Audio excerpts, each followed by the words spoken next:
Hi, here we are starting off next week, week 10. Exciting week. I get to look at your case studies this week. They're due. I'm getting excited. Well, glutton for punishment. Last week in week 9, we were doing rating schemes and you were looking at urgency assessment, data quality assessment. In this week, week 10, we're actually doing oh boy, there's that case study assignment too due. And the risk modeling, sensitivity analysis, and Monte Carlo simulations. Real interesting week. Real interesting. I want to talk to you about an experience I had on a very, very large program. I was running 2 of the major projects on the program, had the bulk of the work, but there were about 6 or 7 other projects and project managers on that program. And we weren't very deep into the program when we noticed that many of the other projects were not really managing their risks well, and there was not a lot of not a lot of communication regarding those risks. And so we had a presentation and we had some information that we shared and we talked about. And it started out with material like this slide here. It's a given that all project managers that have their heads screwed on know that risk management is critical to the success of the project. And here are 3 quotes talking about risks and risk managing them. First one, essential element in a successful project is the identification of risk and management. What this second quote is very interesting. In my experience, when things go wrong, there is always somebody in the organization who knew they were going to go wrong. The question is, how do we create that environment to make sure that whoever knows is going wrong is able to say so and then get a proper hearing? In other words, good communications without threat of reprisals or have the message deliverer getting their head handed to them. And then the third one, the use of leading edge technology always introduces significant risk into an IT project. In any project, when you're using leading edge technology, it introduces significant risk, and there's an awful lot of unknown unknowns. So what we wanted to do is make sure that in our risk system that we were all talking to each other. We could collect and had an early warning system, so in a way that we understood the future challenges that would face all of our project teams. So here was the status, and it was really very interesting. And the meeting was opened up with, well, so what's up? And here are the facts, and the facts are a little bit scary. You don't argue with the facts. And we can see that some people or some projects were not really paying close attention. What this is a grid of all the risks that had been reported up to this time. This was the 1st of March 2007. There had been a review back at December the 6th. That was about 75 days back. Okay, somewhere around there. Across the top we have the days since the review, starting at the right and working back in time. 30 days back, 60 days, 90, 120 days back, and then going down vertically, it was how many days since a risk assessment had been updated or new risks identified, and you go down as 30 days, 60, 90, 120. And there was 3 factors that came out of this. The first one was, on the right, only 38 risks, 13% of all we had identified, had been modified over the past month. Not good. Not good.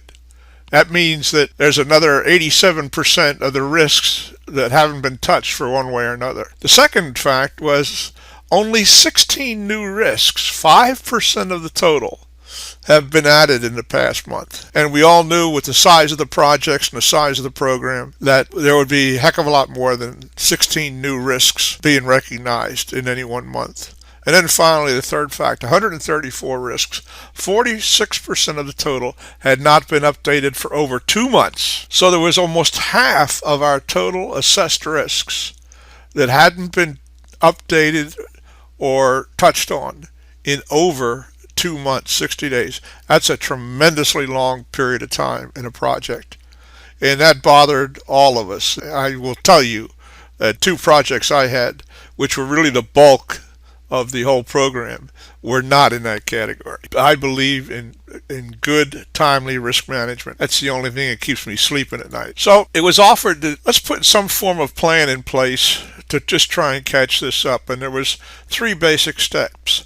Identify the complete set of risks and issues. In other words, let's continually be looking for all the risks, manage the flow of the risk information so all the project managers and the program management people had the data and were aware of what was going on, and then for us to figure out a way to track the risk management activity. So for the first one, identifying the complete set of risks and issues, we came up with three major elements. Drive top-down identification of risks in addition to bottom-up risks. In other words, try and come at it from all different directions. Focus on the risk definition accuracy. Try to really quantify and define the risks. And then for us all to conduct regular reviews of the program risks. Secondly, manage the flow of risk information. Develop a common database. We set up a database that all the risks and issues would be entered into, even if they belonged to different projects. Everybody could go in and see what was going on. Initiate weekly leadership reviews of program risks and issues. In other words, on a weekly basis, the project managers and the project engineers would come together and we would go over and review all this material with each other for all the projects. And then conduct trend and aging analysis on program risks. In other words, let's develop a dynamic picture of the risks and what was happening to the risks so that we would have a current picture and a changing picture that would give us a perspective on whether risks were growing, the impacts were growing, or the probability, what was happening to the dynamic risk picture. And then three, track the risk management activity. Track what we were doing about it. Display, we came up with a new risk management dashboard. And then we referenced all the risks in the project status reports. We all had to put project status reports out. So we wanted to bring and report on all the risks in those status reports. And then when we thought that a risk was either behind us, gone, or closed because it was mitigated or transferred or whatever we did with it, whatever strategy was implemented, we would verify that with key stakeholders. And so the purpose was that everyone be aware of any future challenges and how we were containing those. So now, just an expansion on that first big step, identifying the complete set of risks and issues, and then across the top on the right here, we have those three elements: drive down, top-down identification, focus on risk definition, and conduct regular reviews of program risks. I'm walking you through this so that you can really see a perspective, a dynamic perspective of the way a project actually dealt with these. A project that was upfront, mature, capable, and had good leadership. So in doing this, we came up with areas that we would use to help us identify the complete set of risks.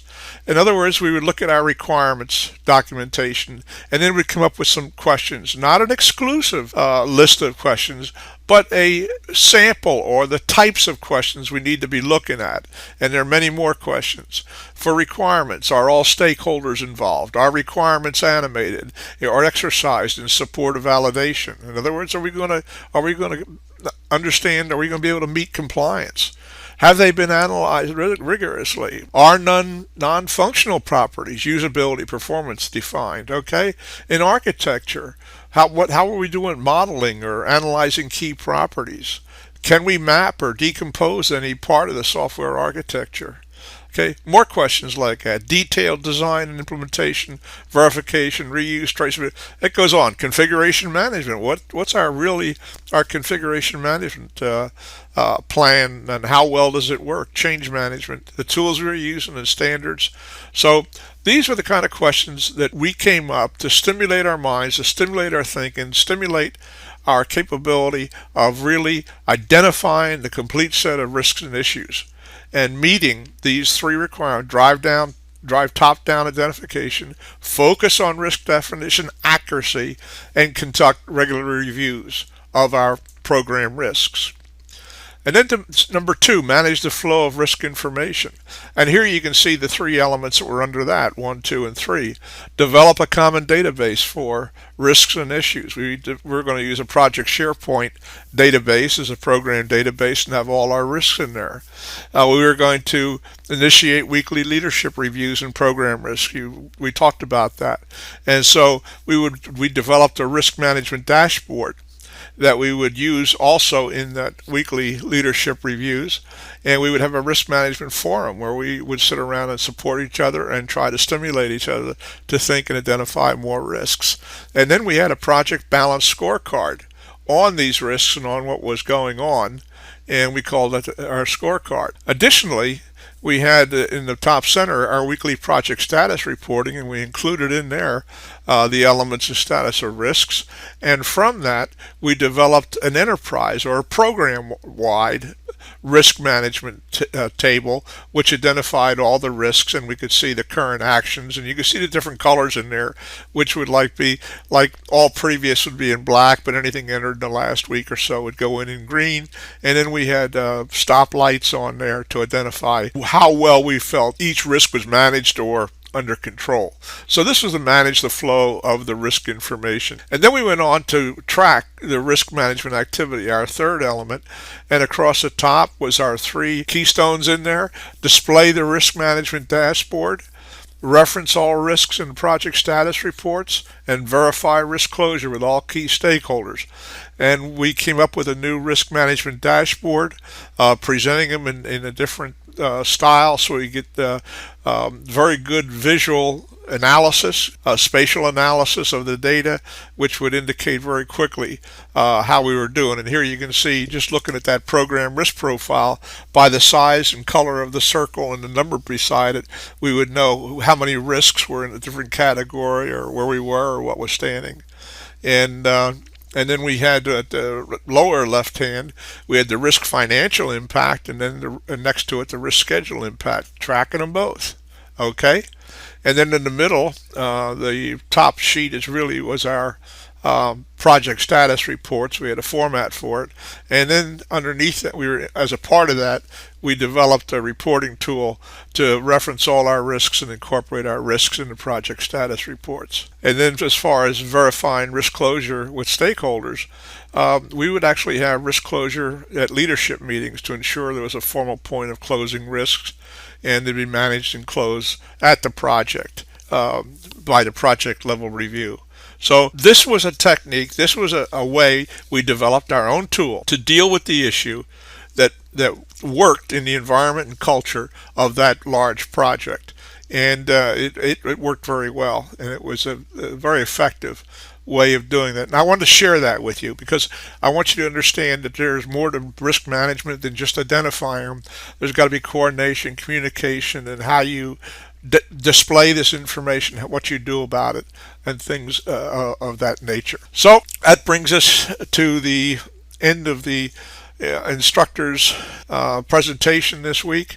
And I just want to, in a sense, my commitment to continuity, take a quick look at week 11. And in week 11, we're going to have the course summary, and we're going to go into risk factors, risk response matrix, performance tracking, technical performance measurements. I'm sure you guys are feeling very comfortable with this and starting to understand this very well. Again, if there's any questions or any issues or anything you need my help with, let me know. And also, in addition to that, remember that your case is due this week.